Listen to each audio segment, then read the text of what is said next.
Hello and welcome to you all from the Open University UK, and a particular welcome and apologies for those joining from global time zones where early morning or late evening scheduling is less than ideal. My name is Martin Reynolds. I'm the Programme Director for the Postgraduate Suite of Qualifications in Systems Thinking in Practice at the Open University, the STiP programme. I feel very privileged speaking today on behalf of STiP, the Applied Systems Thinking in Practice group, a group of practitioners here at the OU with a shared interest of teaching and research on systems thinking. 2021 marks the 50th anniversary of this group. The name and personnel of the group have changed in the last 50 years. But back in 1971, at a recently established Open University, which started in 1969, several systems thinking practitioners began working on the first open distance supported learning course on systems thinking. It was an undergraduate course called Systems Behaviour.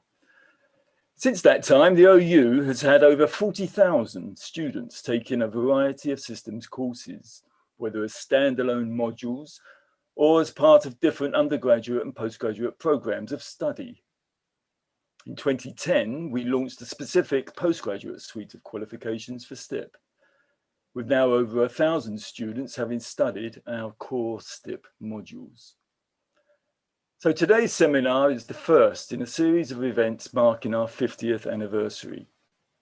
In a moment, I'll introduce our two facilitators, Barbara and Huda.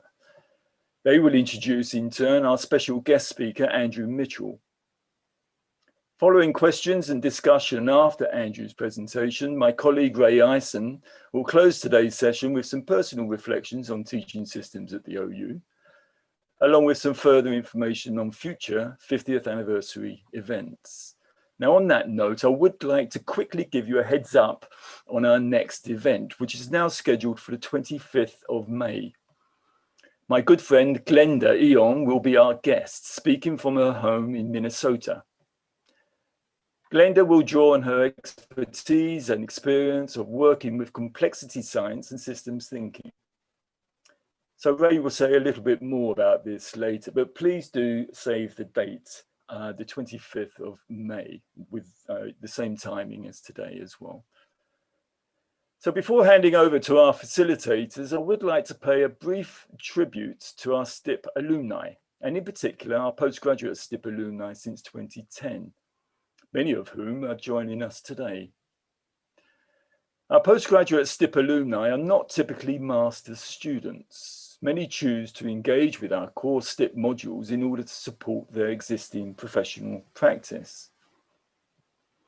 So while studying within the OU learning system, to some extent, we are able to provide practitioners with a peculiar, safe, supportive space for learning and interacting. We've studied colleagues from a range of professional backgrounds and supported by our network of excellent, experienced STiP tutors, our associate lecturers. Now, when finishing their OU studies, that safe space for ongoing learning through STiP cannot be guaranteed. Our alumni are often left sometimes isolated in their various professional workplaces or institutions, encountering circumstances that may be unfriendly or even hostile to systems thinking in practice. The challenge for our alumni, as with many of us as systems thinking practitioners, is to continually work on redesigning and adapting our own learning systems to enact appropriate systems thinking in our own circumstances. The challenge of effecting STiP capabilities beyond STiP courses is not insignificant in my view. So in times like these, when the need for systems thinking attracts increasing attention, it seems to me that we often fall back on easily visible artifacts to demonstrate systems thinking in practice. Artifacts like particular systems approaches and tools and heuristics, or indeed specialist systems courses and programs of study, or artifacts like projects and exemplary case studies, articles, high-profile reports and books, presentations from luminary ambassadors. Such artifacts provide good signals of systems thinking in practice, but do we sometimes forget the underpinning less visible silent practices, and often silent practitioners, amidst the ever-growing noise calling for more systems thinking? Often such silent STiP practices require working discreetly under the radar in order to create the difference that can make a difference. It is a significant craft skill, one relevant, I would suggest, to the topic of Andrew's presentation today on second-order learning. Now, an exceptional example of our STiP alumni working together on co-designing a learning system beyond the Open University is evidenced by the development of an apprenticeship trailblazing group here in the UK. The trailblazing group, with the help of STiP members and particularly Ray Eisen, comprised employer representatives from a range of sectors and included at least 16 of our STiP alumni. In 2020, the group secured approval from the UK government for a systems thinking practitioner apprenticeship, a level 7 postgraduate standard that provides a significant external recognition for the professional role of a systems thinking practitioner.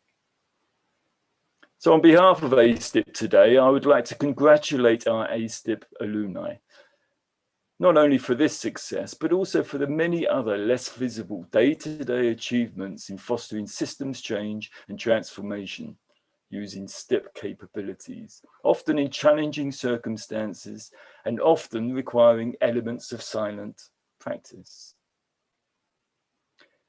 So it's a pleasure for me now to introduce two of our alumni. Huda Khayyam and Barbara Schmidt-Abbey are facilitators for today's events. They are both part-time PhD students with us in STiP. Huda is an international development practitioner with 22 years of experience in Middle East, North and West Africa, directing and managing national and regional programs supported by USAID, UNDP and WHO. Huda's PhD examines how to institutionalize systemic governance in international development interventions. Barbara works from Dublin in Ireland and is a senior evaluation officer having over 15 years experience with Eurofound, a prominent social policy research agency associated with the European Union. Barbara's PhD explores boundary organizations and opportunities for systemic evaluation at the science policy interface. The events being orchestrated for the 50th anniversary are varied and arise from different interests amongst STiP colleagues. Huda and Barbara share particular research interest in Andrew's work on second-order learning, and hence some time back nominated Andrew for today's presentation. So can I just say in advance a very big thank you to Huda and Barbara for orchestrating this event. And a special thank you to Andrew for taking up the invitation to open our celebrations. So with that, I hand you over to Huda and Barbara. Mute. Thank you very much, Martin, for this inspiring story of the 50 years history of systems thinking in practice at the Open University. To our participants, thank you for joining this conversation. Please note that the seminar is being recorded. We will be together for about an hour, so you can watch later if you are unable to stay and/or if you wish to share the link with others. The recording will be available on the Open University STEM, Facebook and YouTube pages right after the event. To ask questions and provide comments, please use on Zoom the Q&A chat function, as well as the chat boxes on Facebook and YouTube. I now turn to Barbara to introduce Dr. Andrew Mitchell. Thank you, Huda, and thank you, Martin, for the very inspiring introduction of the framework of today's talk. Now let me introduce our speaker for today's inaugural event, Dr. Andrew Mitchell. So Dr. Andrew Mitchell is an environmental environmental social scientist, a chartered member of the British Psychological Society, a graduate member of the Chartered Institute of Ecology and Environmental Management, an accredited Agile project management practitioner, a member of the UK Evaluation Society and of the Social Research Association. He is course leader for the MSc Engineering Management program and lecturer at the Montfort University, with a background in community-based program management and local authority policy analysis and partnership working. He specializes in evaluation research, developmental evaluation, and economic impacts of projects. And his areas of interest include how project teams learn from experience to become more effective in their operational domains. His current research interests are the longitudinal impacts of sustainability initiatives, the contribution of corpus linguistics and text mining methods to evaluation research, and the application of inactive cognitive science and second-order learning processes to project actor learning and decision-making. And with this, I hand you back to Huda to introduce details about Andrew's talk.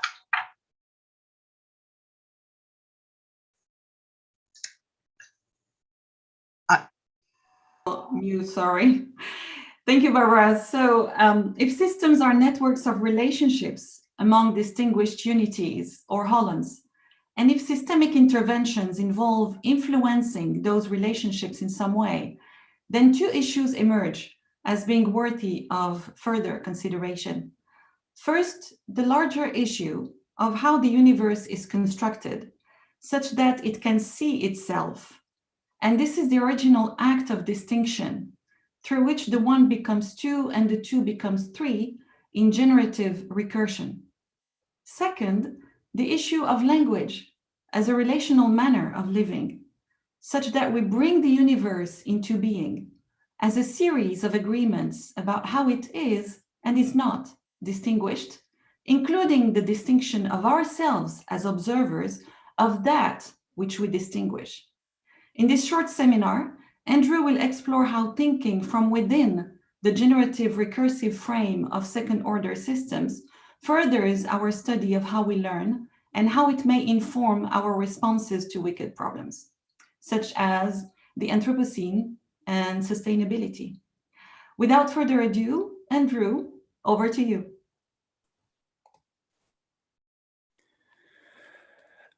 Thank you very much indeed for that.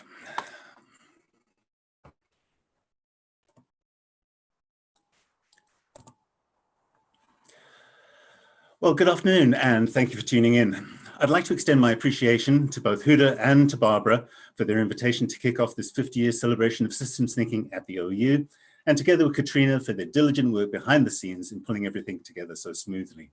Thank you. Considering the great lineage of thinkers whose work we are commemorating in this 50-year celebration, I'm humbled by this honor, and I have to admit that whatever I can contribute today will be significantly more modest.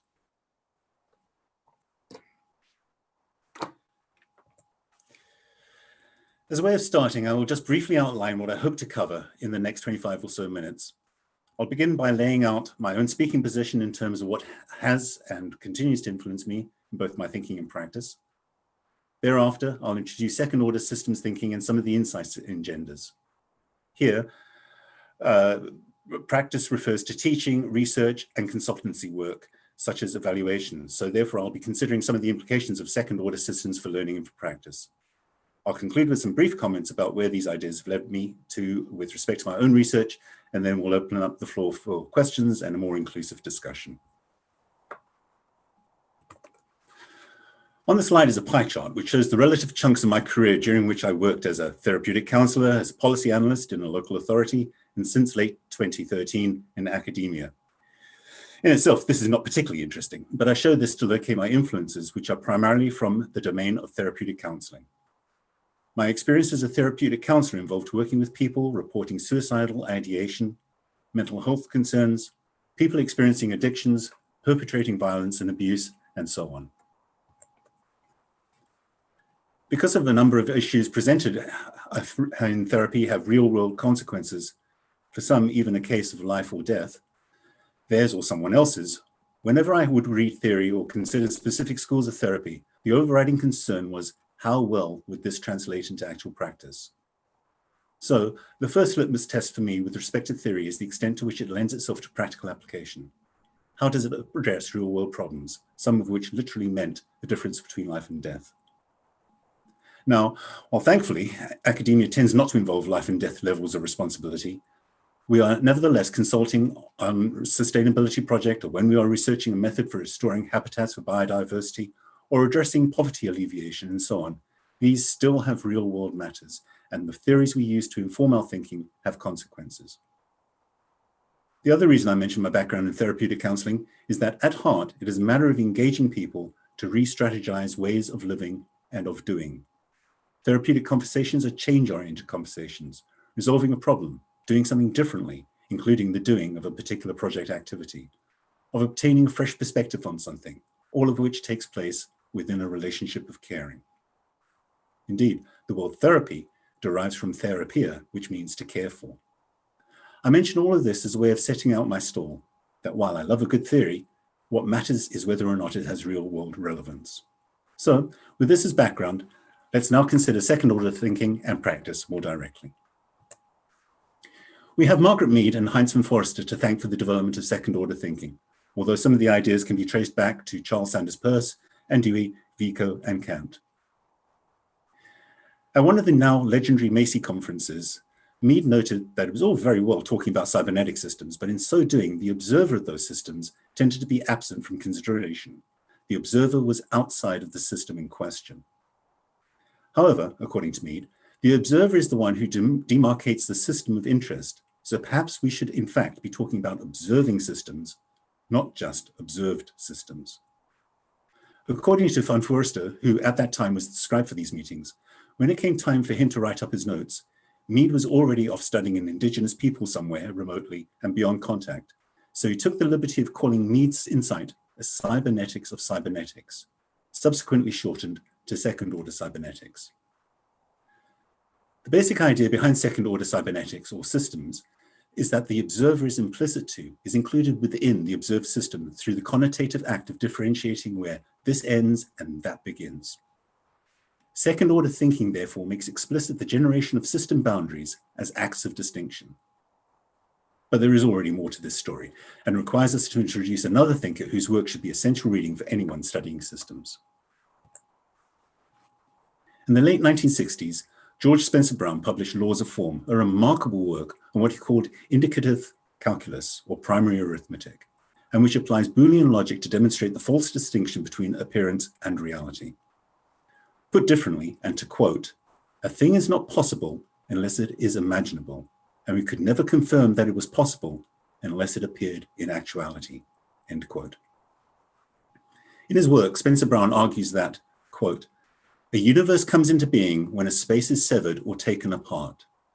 By tracing the way we represent such a severance, we can begin to reconstruct the basic forms underlying linguistic, mathematical, physical, and biological science, and can begin to see how the familiar laws of our own experience follow inexorably from their original act of severance. At this stage, the universe cannot be distinguished from how we act upon it, and the world may seem like shifting sand beneath our feet," end quote. For Spencer Brown, as with Mead, it is the original act of distinction from whence the universe comes into being. According to Spencer Brown, one cannot indicate anything without defining two states, and one cannot define two states without creating three elements. This act is represented with the mark, or the cross, the key symbol in Laws of Form. This act of severing space, of drawing a distinction, is the root of cognition and points to second-order thinking as a generative process.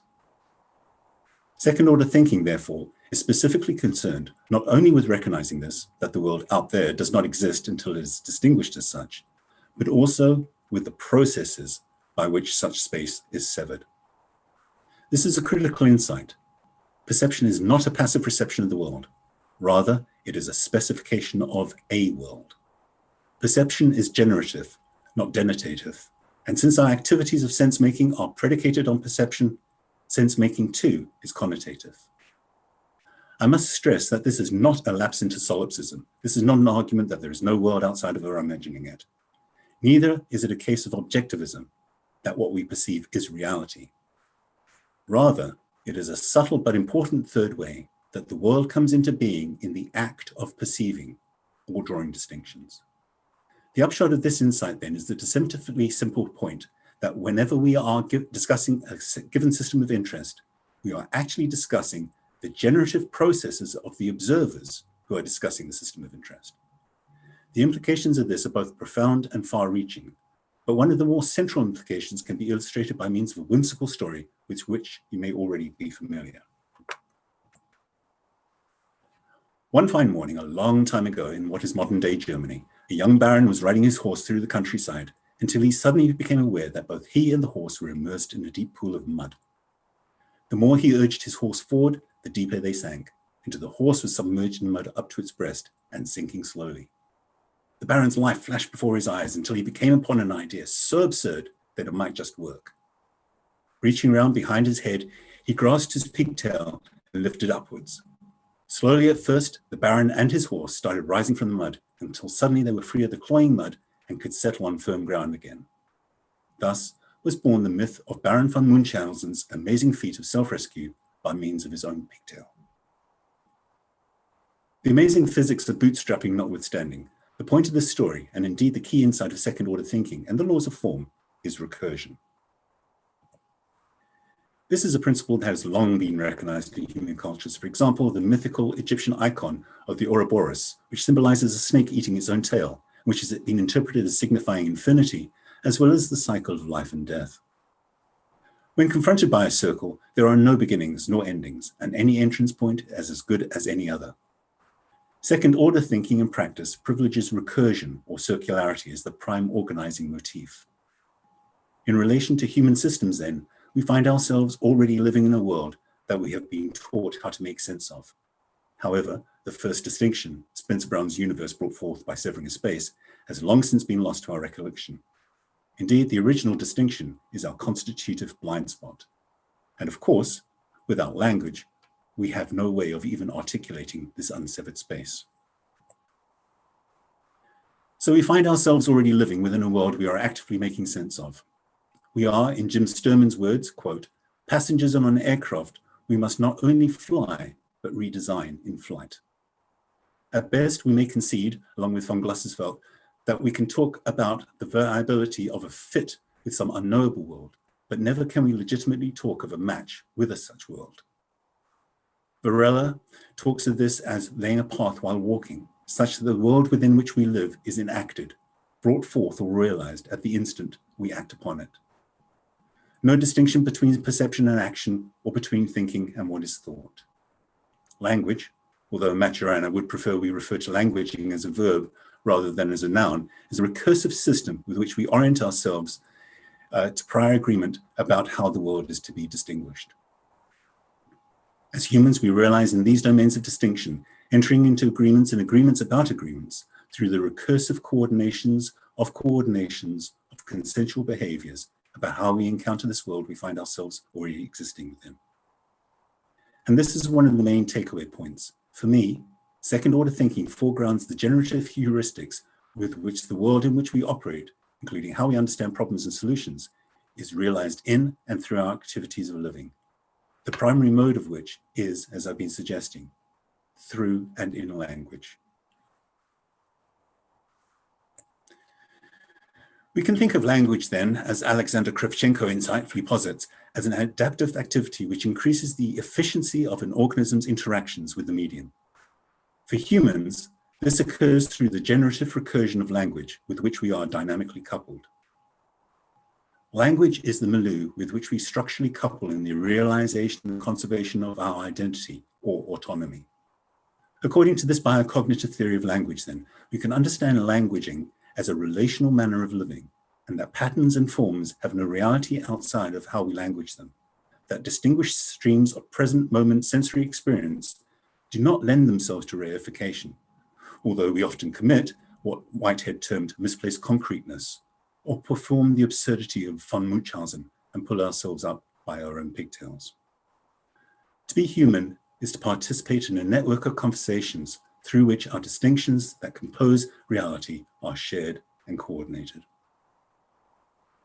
Our language helps us articulate how the world makes sense, such that we can all talk about a specific cat sitting on a specific mat, with the reasonable assumption that our interlocutor will also be able to talk about the same cat. That is, in talking, we are participating in a shared or agreed configuration of the world, such that we can talk meaningfully about cats and mats as distinct from dogs in kennels. In talking about the world in such ways, people enter into a range of different clubs or linguistic systems with which they are coupled and through which they realize and conserve their identities, their autonomy. Stakeholders within a particular language community, such as a project, an organizational team, a company, a family, realize themselves as actors within this domain. The languaging with which they participate distinguishes the world in particular areas of agreement. For a consultant to work with a group, a team, a family, she or he must first come to understand how that club participates in the shared distinctions of the world within which they bring themselves forth and within which they conserve their identity, including their identity as members of a given linguistic system. Once some understanding has been acquired, by being able to participate in shared meanings, the consultant can then begin to engage in orthogonal interventions by introducing potential alternative distinctions, new meanings. Here, the emerging third wave of inactive cognitive science is worth briefly introducing. The core idea behind inactive cognitive science is that cognition is the product of interaction between the organism and its medium or environment, realized in both sensoromotor perceptions and social interactions, the latter giving rise to participatory sense-making or the negotiation of social identities with respect to linguistic systems, or what we can refer to as clubs. What is meaningful for someone is selected out of an environment on the basis of their biological sensoromotor and perceptual structure, and is therefore always a relational coherence between body and the world. For we humans, this all occurs within the linguistic domain. And so when groups of people get together to resolve a problem, what these groups share is a commonality of being organized around particular articulations of problem and solution sets. From the perspective of practice, these are human linguistic problem determining and dissolution systems. That is, clubs converged around particular articulations of problems and solutions. To elaborate on this point, the problem creates the system insofar as the agreements about the nature, cause, impacts, and dynamics of the problem converge as a linguistic system within which persons participate. As STiP notes by way of example, it is, quote, through language that economic systems are built, and when those systems are found to lead to immense suffering and ecological destruction, it is through language that they are resisted and new forms of economy are brought into being. According to Donella Meadows, the famous systems theorist and practitioner, we find that, quote, a society that talks incessantly about productivity, but that hardly understands, much less uses the word resilience, is going to become productive and not resilient, while a society that doesn't understand or use the term carrying capacity would exceed its carrying capacity, end quote. Indeed, Bateson himself, according to his daughter Mary, began the very first Macy Conference in 1968 by stating the thesis that our, quote, failures relating to natural processes stem from a systematic distortions in the way we think and talk about such processes, end quote. It is only through reconsidering some of the fundamental stories that underlie our culture, including about who we are as humans, and our relationship with the more than human world, that we might be better positioned to transcend the paradigms that have led us to the current Anthropocene epoch and the palpable existential threat to our species that epitomizes this shift. Out some of the key facets of second-order thinking, which are of particular interest for learning and for practice, and then I'll conclude by reflecting on some of my current research interests. As I understand it, second-order thinking orients us to the connotative processes with which we bring forth the world upon which we act. Second-order thinking concerns a way of keeping track of logical typing or the orders of recursive abstraction one participates in, whether via research or in practice, in distinguishing the systems with which we are interested. What we are oriented to is the manner with which we participate in a variety of clubs or linguistic systems, which distinguish the world in such ways and how we are converged as members by participating in an articulation of these distinctions. Of course, this is not to suggest that we can simply talk about the world differently and we will magically survive the Anthropocene. What it does suggest, however, is that as practitioners, since we do not have a hotline to any ultimate truths about how things do work, we are to be mindful of how we participate in the agreements about what we value, what is meaningful to us, and what we agree on wanting to conserve as the worlds within which we bring ourselves forth. This means that we each have a direct and undiluted responsibility for the worlds we co-create with others, and for our participation in the creation of those worlds we find abusive, which violate our values and our aspirations of the worlds within which we would realize ourselves. Van Forster reminds us that ethics concerns the optimization of the choices we might have, including the choice to ensure that the worlds we inhabit are populated by a diverse biological array of other species, that it is worth living in by our children and future generations, that there is indeed hope that others can enjoy such opportunities too. Second-order thinking draws attention to the activities of learning, how we learn, and what we learn about the conditions under which such learning holds as viable.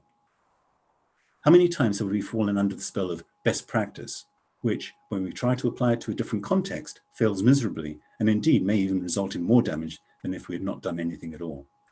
My friend and mentor, Mark Lemmer, refers to this as context learning, and as a key insight. Proposed solutions must always be bespoke and tested against the context to which they are applied to evaluate the goodness of fit. Learning, or the generation of new meanings or distinctions and significances, requires a disruption in the habituated pattern of punctuating one's domain of operation. In language, this rupture is accomplished through orthogonal interactions by not knowing the club membership criteria, by not playing the language game that converges the linguistic system, by not participating in the economy of shared meanings which confer membership of a linguistic community. One induces a disruption, a breach. This is simply an approach to unhinge the closure on how the world is being distinguished and to problematize what is being taken as read. As practitioners and consultants, we must resist the seduction of being an expert and rather adopt what is effectively a not knowing approach, wherein it is the client who is the expert in the worlds they enact. When this not knowing, this deliberate and orthogonal naivete, is communicated in a spirit of collaboration and from a space of respectful curiosity, doing so perturbs the linguistic system, which, in turn, engages in a compensatory shift, thereby generating new meanings. Our expertise as practitioners resides in the application of our skills in asking questions, in our ability to engage clients orthogonally with one foot in their world and one foot in alternative distinctions of the world, and our naive engagement with the set of agreements and assumptions with which they orient themselves. Change-oriented conversations help break out of the frames that bind and to help move towards alternative frames that bring forth more choices. In other words, Van Forster's notion of ethics, act in ways to increase choice. In other words, practice is oriented towards shifting contexts, moving from impoverished to more resourceful frames of reference, which allow for a greater range of action options. I will conclude this talk by briefly reflecting on some areas of research which I find myself increasingly excited by, in addition to project developmental evaluation and learning. In a relatively recent paper, I began to explore some of the implications of drawing on inactive cognitive science to inform how we evaluate the theories of change projects typically use to plan interventions, and which tend to be the focus of process evaluations. There is still much work to be done in this area as we look to rethink established and taken for granted project activities from the perspective of this emerging third wave of cognitive science. I'm also finding myself interested in exploring the assumption that if how we language the world within which we conserve our autonomy structures the performance of our living, then language itself becomes a relevant focus of research. In particular, I'm interested in examining conversations with project clients to identify points of leverage and change, how linguistic systems shift and become something different from the initial articulation of a problem-oriented discourse, about how one might identify orthogonal interactions within action research conversations. This has led me to start exploring transcribed conversations for linguistic distinctions and frames which correlate with agreements and configurations of how problems are determined and how potential solutions are negotiated.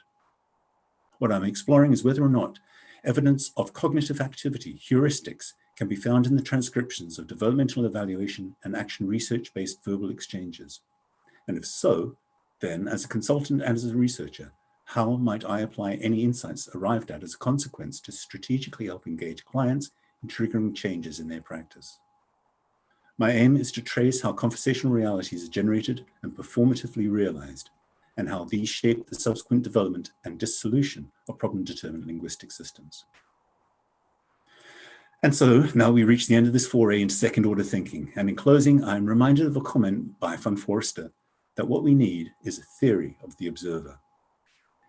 Given that we are ourselves the cause and instigators of the Anthropocene and all that that entails, it is evident that we need a viable theory of the observer, and I submit that second-order thinking is a contribution to that effort. In closing, if, as a result of your participation in this talk, you find yourself intrigued to problematize the manner within which you, as a thinking and articulate person, arise within the world you find yourself living, then you are already engaged in second-order thinking. The point is, how we construe the world is not the only way in which we can do so, and that we do so in the ways that we do is clearly an ethical decision, and for which we are each responsible. That's it. Thank you for your time and for the generosity of your attention.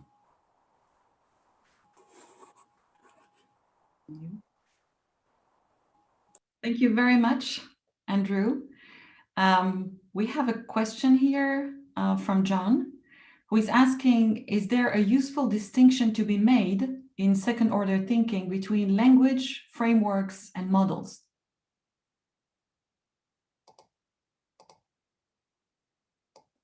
Sorry, let me unmute myself. That's a fascinating question.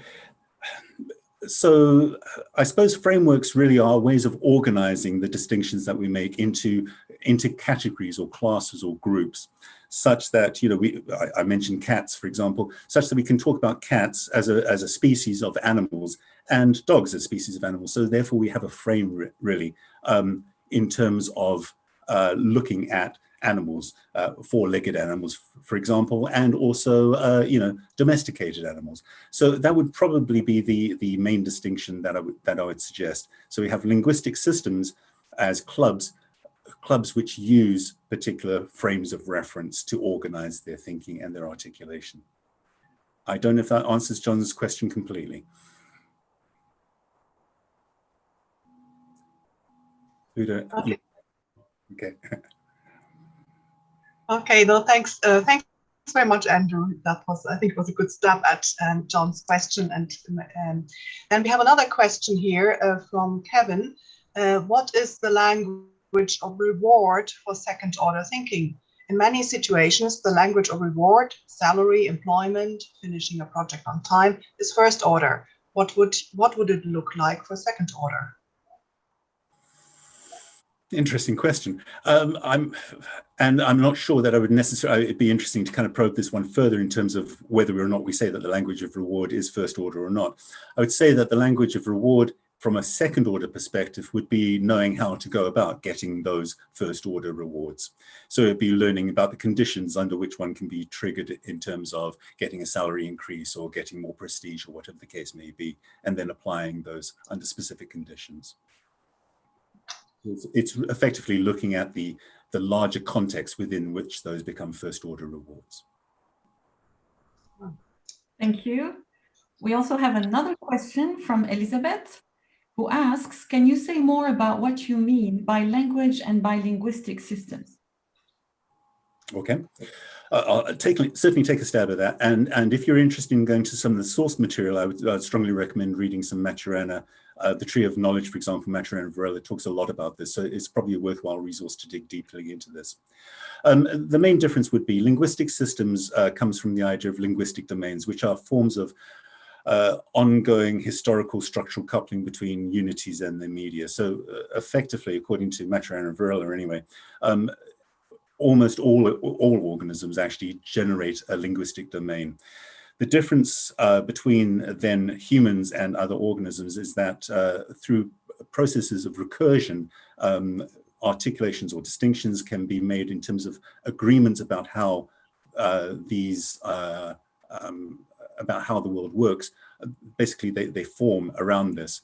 And so we're able to start commenting on so-called third order entities. So we can start commenting on thoughts that don't have material existence, but because we exist in the linguistic domain, they are a part and parcel of our medium within which we realize ourselves. So linguistic systems then are effectively ways that we language and then people are converged around languaging the world in similar ways, in particularly shared ideas. So hence we can have, for example, people who work in, for argument's sake, IBM, or maybe a political company, a political organization. And they would necessarily organize themselves as part and parcel of a linguistic community or a linguistic system in supporting particular common ways of doing business or particular political views, and whether there should be free enterprise or there should be a more kind of social network for people, and so on and so forth.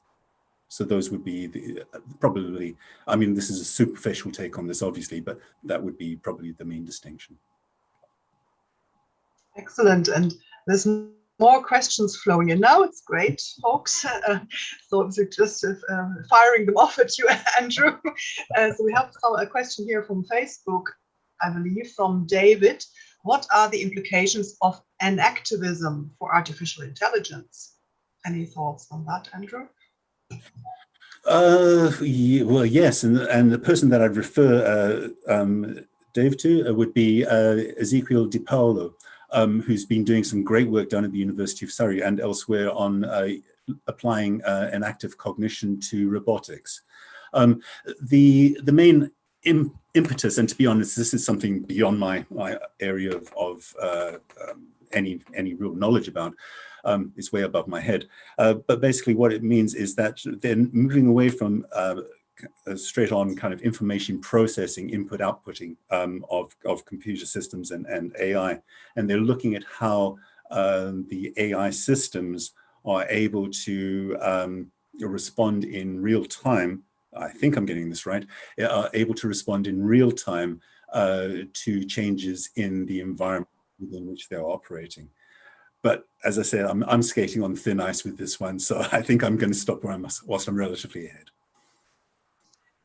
Okay, great. Thank you, Andrew. We have another question from Patrick, who is asking if you could speak a bit more about your experience of disrupting systemic stability / closure through introducing different language. Okay, yeah. Right, okay, there's a couple of examples, but I suppose I'll pick one of my more recent experiences. Actually, no, hold on, let me back up. A long time ago, when I was working in as a therapeutic counselor, it's not uncommon to do case conferences where, you're sitting around a table and, say, for example, something to do with child welfare has come up. And it's quite common to sit around the table, the file is presented, and the professionals around the table will talk about a dysfunctional family. And most people around the table will nod their heads, as if somehow we all magically know exactly what a dysfunctional family means, and all that entails for a particular index client. In terms of looking at disrupting that system, one of the questions in that kind of context would be around, so what are the implications of this dysfunctional family? How is the family dysfunctional? How does this particular configuration of family that's been classified as dysfunctional vary or differ from other classifications of families as being dysfunctional? So that would be one way, and that's delving back, way back in time in terms of my own memory of these kinds of examples. A more recent one would be looking about the concept of sustainability, for example. Do we look at sustainability as a journey? Do we look at it as a destination? Is it a steady state, a stable state, for example? And what does that mean? Are we talking about economic sustainability? Are we talking about ecological? How do those kinds of, I suppose, closed assumptions, how do those assumptions position us in the world to act in particular ways? So really these kinds of questions just really emerge as challenging the assumptions around the closure of that we all think that we know what we mean when we say particular concepts, because these concepts are really, really packed. And if I can use a kind of a Derridian phrase, what you're looking at really is kind of exploring, the difference, really, the kind of bundle of assumptions that are packed very densely into a particular concept, and opening those up a little bit, kind of giving some air to the concept so that different ideas, different forms of articulation, different distinctions can be made around what are traditionally closed ideas. Very good. Thank you, Andrew. Here's more questions pouring in. We probably give another about 10 minutes more for questions, and then we'll wrap up with Ray's closing remarks. So we try to squeeze in another few, if you don't mind. So we have another question here from Alison. The question is, your description of second-order thinking makes me think of problem framing and probing the assumptions underlying how each observer relates to and defines the problem, which can create disconnection to others if these assumptions are not explored. Is my understanding of second-order thinking in this way accurate? If I understand Alison's reflection, then I would agree with that. Yeah, I mean, obviously this would be a fun conversation to have in more depth and in more detail, but from that, I would agree with that take on things. I mean, we go back to the basics around second-order thinking. It's really about looking at, amongst other things, but it's really looking about the generative processes whereby we come to particular conclusions around how the world works or doesn't work, as the case may be. And in terms of practice, trying to open up space around that so that we can let more air circulate. Thank you, Andrew. A lot of appreciation in the chat box. People are engaged. This is really great. So another question from Tony, who is asking actually a practice question. How should people involved in applying systems thinking in situations change their behaviors from what is regarded as conventional to what we'd regard as desirable, and between parentheses, and feasible? Right, okay. I mean, that's a very interesting question. And I suppose to some extent, I could have spoken about that in presentation, but I didn't want to really be prescriptive. I think that when it comes right down to it, second order thinking is a mindset. It's a way of thinking rather than necessarily a specific form of practice with a specific methodology. The reason being because it would have to keep on continually reinventing itself. It was a specific methodology. So in terms of, one could talk about dispositions, if you will. Dispositions which I think are conducive to second order thinking would be first and foremost humility. The realization that even as I sit here today, and I've been honored with this invitation to talk here, I'm no expert in second order thinking. This is just my take on it. So we have very, very limited, very limited understanding of the world. It's like having a torch in the bottom of a coal mine at midnight. We have very small pieces of illumination that we can shine on at any one time. So first and foremost, this is around humility. It's about recognizing what Mitchelle spoke about in terms of objectivity within parentheses. It's realizing that we generate the realities within which we use as paths of explanation. So humility, curiosity, respect, realizing that we all have our own takes on the world. We all bring the world forth in the process of realizing ourselves. So these would be the dispositions. Understanding that we're all pretty much trying to do the best that we can with what we've got, ourselves included, and probably much everybody else as well, and just appreciating and respecting that. And now we have a comment and a question from Alberto. The comment is, commentators have made the point that systems thinking has been absent on tackling the complexity of the current pandemic. And his question is, can second order thinking help us to understand the complexity posed by COVID-19? Well, certainly a very timely question. I suppose to some extent, yes. Although, Roberto, I would really like the opportunity to think this one through further, because I think it's quite a profound question in the sense of, as we move further and deeper into the Anthropocene, I think we should be preparing ourselves for more systemic shocks. So one of the, I suppose, first order system thinking would be around building in redundancy, what Ross Ashby would have referred to, I suppose, as requisite variety. So those things could be built into supply chains. But the other thing, I suppose, it comes in terms of second order thinking, would be really about how we participate in endorsing and conserving that which we value. So I know that certainly in the UK anyway, in other countries, as a result of the lockdown, there's been huge economic hits. And as a consequence of that, a lot of us have had to kind of reevaluate what's been important to us, and you know, our lives and the preservation of lives more important than the preservation of economies. So, I mean, whilst that's a bit of an extreme comparison, the point being is really around how do we together come together in a kind of a shared conversation about what it is that we really do value. For example, is it worth, after the pandemic, going back to the life that we used to have? Mass consumption, flying off to other parts of the world at the drop of a hat just because one wants to. And what are the longer term consequences of this? So those, I think, and this is just off the cuff, Roberta, some of this would be around how might we consider the pandemic from a second order perspective in terms of how we might be able to build our own resilience to it, and also how we might face some of these things in the future. All right. Thank you, Andrew. We're taking one last question from Mark, who is asking, is there a progression in the concepts you introduced from ethics to choice to redundancy as the basis of resilience, and who takes responsibility for this? That sounds a multi-dimensional question. A progression. I suppose, yeah, the progression really would be around individual ethics, individual responsibility in terms of increasing the number of choices, including the number of choices that we give to other people or offer other people to engage us with.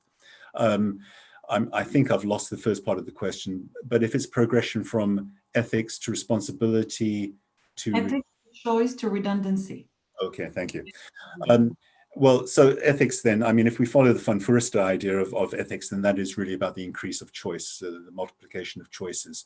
So, so what that would be around, I suppose that addresses the first thing. In terms of redundancy, well, yeah, if you've got more choices, then there is certainly a greater level of redundancy involved in that, in terms of how we are likely to respond to particular challenges or particular problems. So if there's a progression, I'm not sure it's a linear progression. I think what tends to happen is that one begins to encompass or accumulate that if there's redundancy, then you can work backwards in time. There are more choices. And if there are more choices, then it's an ethical decision and an ethical engagement to increase those number of choices. I think there was a second part to the question, but I haven't got that one. That was as the basis of resilience and about responsibility, about who's taking responsibility for this. Okay, thanks. Well, again, in terms of resilience, we're looking at really increasing the amount of redundancy. For example, if you know, people who are launching space rockets, there are multiple redundant systems in a space rocket for good reason, just in case one goes. And responsibility, well, we're individually and collectively responsible through the political parties we vote, through what we buy, through the jokes we laugh at. We're all collectively responsible for the worlds that we enact. Wonderful, thank you, Andrew. Thanks so much.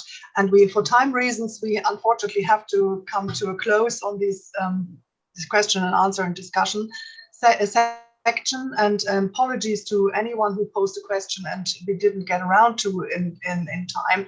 Apologies for that. So now we would like to hand over to Ray Eisen for the closing reflections on this seminar. Over to you, Ray. Okay, thank you, Huda and Barbara.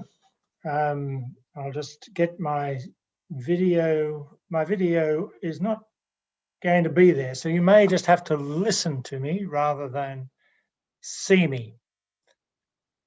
Okay. A little hiccup. Can I extend my sincere thanks to Andrew for his very lucid talk about second-order cybernetics and the challenges of dealing with concepts and language which ultimately challenge the way we inhabit the world.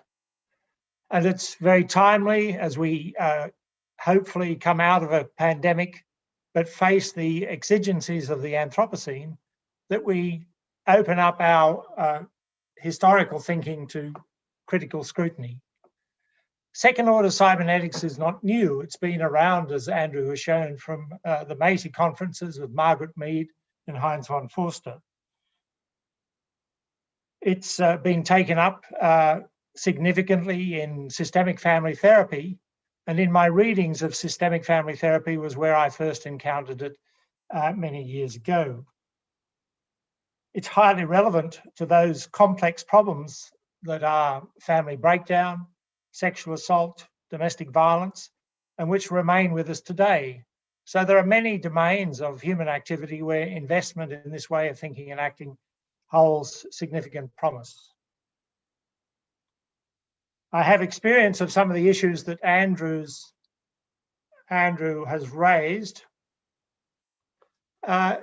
in my own experience at the Open University. In 2000, with a colleague of ours from the systems group, Rosalind Armson, we created a project called Persist, which was a joint project of the personnel department, as it was then called in the Open University, and the systems group. Rather unbelievably, it was a project to help provide capability such that the Vice-Chancellor at the time could provide evidence that the Open University was on a trajectory towards becoming a learning organisation. So the idea that a university is or could be a learning organisation was both challenging then and challenging now, I would suggest. Gareth Morgan, Professor Gareth Morgan, author of Images of Organisation, was on the scientific board for that large project. And of course, one of the issues we played with and tried to deal with in that project was how we could create new images of the Open University as an organisation. So again, language shifts and what some people might call deframing, reframing activity. I must admit that haven't been greatly successful over the 27 years I've been at the Open University in some linguistic shifts. We still deal with courses and modules, whereas for 20 years or more I've been saying we are actually engaged in the design and enactment of learning systems, but that hasn't really taken hold. And of course, many observers will note that despite having a systems group within it, we still too often refer to systems in the Open University context as if they were only computer systems. So language produces consequences for all of us. I'd like to reflect on Andrew's, if you like, intellectual contribution tonight as part of a new wave of scholarship in the field of systemic evaluation, which Martin Reynolds and Barbara Schmidt-Abbey work strongly in, and which is part of the research of our group, and lead a new wave of thinking in those domains. Systemic evaluation is not the only new area of activity. We have systemic design and other burgeoning fields of systems endeavour. And if you think back to 50 years ago when our colleagues joined the Open University around an incipient new systems group, they too had to formulate ideas about what systems was to be, how it was to be taught, and what it was to become. They were very fortunate in being the recipients of a major set of innovations, investment and innovation in new modules, a new department, a new faculty, and a new university. And I only hope that as we move into the next 50 years, we too can be the recipient of a new wave of investment to build and strengthen systems thinking and practice capability. I'd like to just mention Mark Lemon, who Andrew referred to, who's been a supporter of the Open University in being an advisor on the boards of studies of the School of Engineering and Innovation, and was Andrew's supervisor. And so that enables me to honour just another group, all those academics from many universities and departments who've supported through becoming external assessors and external examiners of our material, producing the high quality teaching material we've become known for. I would like to start this series of events off by extending my thanks to all of them. There are more events to follow. We will have panels where you'll be able to meet and discuss the early endeavours of academics from some of our retired colleagues. We will have a new interesting and exciting speakers. Dr. Glenda Eong will be our next speaker on the 25th of May. She'll be talking about scale-free dissemination, local behaviour to systemic results, drawing on her work with communities in Minnesota and how they engage in big worldwide events such as climate change, Anthropocene governance, but from a local perspective. So can I just close by thanking Martin, thanking Huda and Barbara for their organisation and facilitation, Katrina Bray behind the scenes and the staff in the STEM faculty and communications, and to thank once again Andrew for a very illuminating address. Thank you all, and I look forward to seeing you all over the next year. Thank you very much, Ray.